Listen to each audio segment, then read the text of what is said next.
नमस्कार मित्रांनो, क्रिश अपडेट या यूट्यूब चॅनलवर तुमचं स्वागत. तर मित्रांनो, आपण पाहू शकतो की सध्या अमेरिकेच्या जे युद्ध आहे ते पुन्हा चालू झालेलं आहे. अमेरिका आणि इराणचं युद्ध आणि त्यामुळे होर्मुझ समुद्रधुनी बंद झालेली आहे आणि त्यामुळे आखातात जे आहे ते पुन्हा अस्वस्थता चालू झालेली आहे.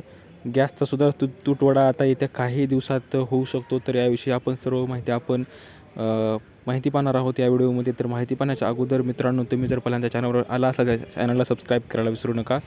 तर मित्रांनो, आपण पाहू शकतो की अमेरिकेच्या हल्ल्यानंतर पुन्हा इराणकडून त्या हल्ल्याचं प्रत्युत्तर देण्यात आलेलं आहे.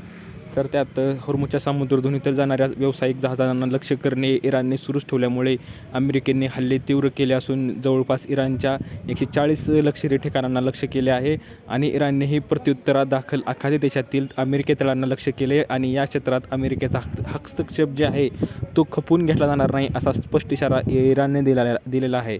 तर मित्रांनो, आपण पाहू शकतो की आणि असं याचं कारण पण असं आहे की इराणचा जो मुख्य अधिकारी होता, म्हणजे जो मुख्य राष्ट्राध्यक्ष होता, तो खामेनीच्या हत्येचा बदला घ्या असं त्याचा मुलगा म्हणत आहे. तर इराणचे सर्वोच्च नेते आयातुल्ला मुस्तफा खामेनी यांनी शनिवारी त्यांचे पिता आणि इराणचे दिवंगत सर्वोच्च नेते आयातुल्ला अली खामेनी यांच्या हत्येचा बदला घेण्याचे आवाहन केले आणि त्यांचे निवेदन प्रसिद्ध करण्यात आले आहे. मुस्तफा खामेनी युद्ध सुरू झाल्यापासून सार्वजनिक ठिकाणी आलेले नाहीत. तर सध्या मित्रांनो, दोन्ही देशाचं युद्ध असल्यामुळे भारतातसुद्धा पेट्रोल टंचाई वाढू शकते किंवा गॅस तुटवडा या काही दिवसानंतर होऊ शकतो जर युद्ध लांबलं तर.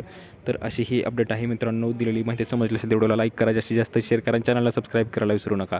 तर भेटूया पुढच्या व्हिडिओमध्ये. तोपर्यंत धन्यवाद.